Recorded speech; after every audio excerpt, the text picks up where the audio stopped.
epilepsia é uma doença neurológica crônica grave causada por recorrentes crises epiléticas que são reflexos de atividades anormais que ocorrem no córtex cerebral.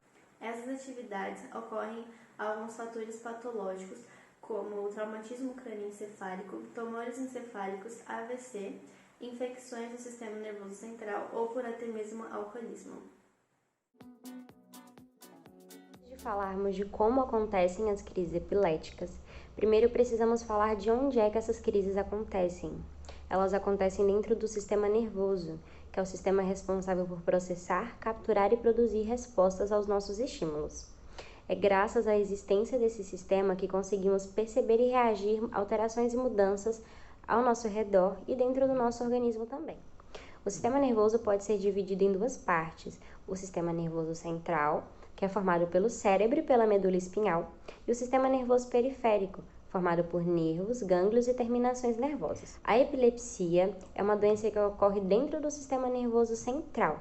Ela é caracterizada por uma probabilidade de crises epiléticas contínuas, e é uma doença que pode ser causada por AVC, alcoolismo, tumores ou traumas cerebrais.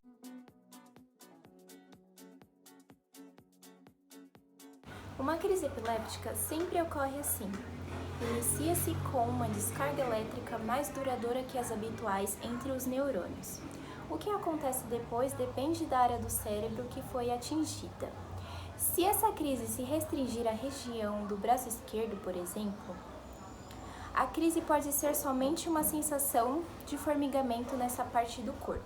As descargas anormais só acontecem quando existe algum problema no cérebro que facilita a superexcitação. A falha pode estar em neurônios que funcionam mal por causa de problemas genéticos ou problemas de maturação causada pela má formação no córtex. Uma pancada na cabeça também é capaz de causar a epilepsia. É que as novas ligações entre os neurônios formadas durante o processo de cicatrização podem criar um cenário ideal para as descargas incomuns. O sistema endócrino, responsável pela produção e secreção de hormônios, atua de maneira integrada com o sistema nervoso para garantir a homeostase, que é a capacidade do organismo em manter o equilíbrio interno. Como a epilepsia ela causa o desequilíbrio dos sistemas biológicos por conta das estimulações elétricas, ela faz com que a homeostase seja perdida e determina alguns sintomas como salivação e sudorese.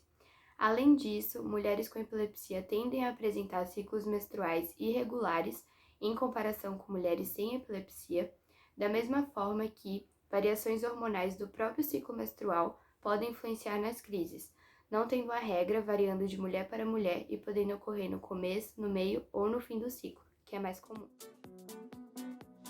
A epilepsia afeta o sistema muscular por conta de algumas crises em específico, como a crise hipemotora, que afetam os segmentos proximais, causando grandes movimentos.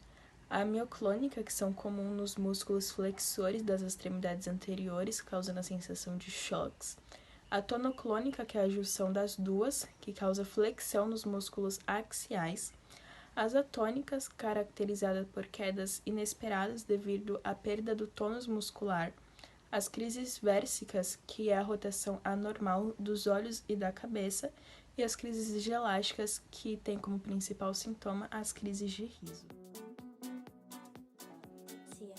Sabemos que aqueles que apresentam crises parciais complexas e crises secundariamente generalizadas costumam apresentar maior alteração na frequência cardíaca em relação àqueles que apresentam crises generalizadas. Essa alteração costuma acontecer no ventrículo, no intervalo QT, que marca a despolarização e repolarização ventricular.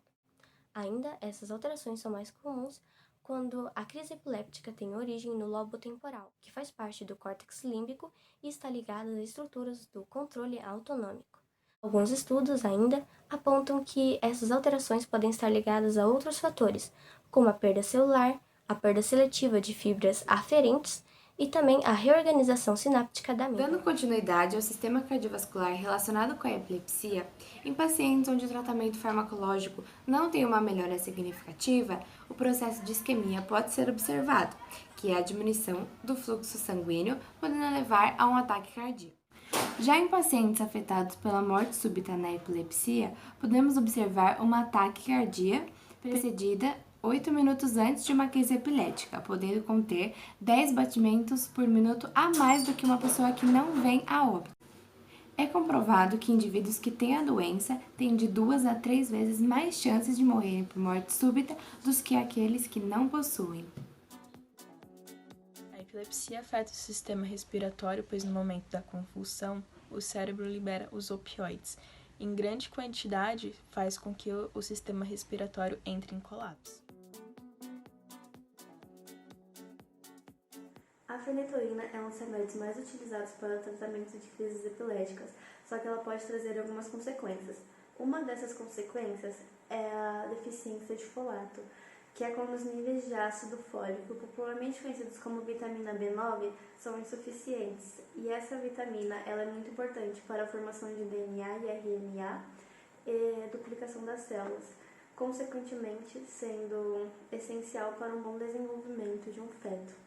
A fenitoína também afeta pacientes grávidas, gerando uma alteração de coagulação, que seria quando há um sangramento muito difícil de estancar, devido a algumas modificações nos níveis de vitamina K.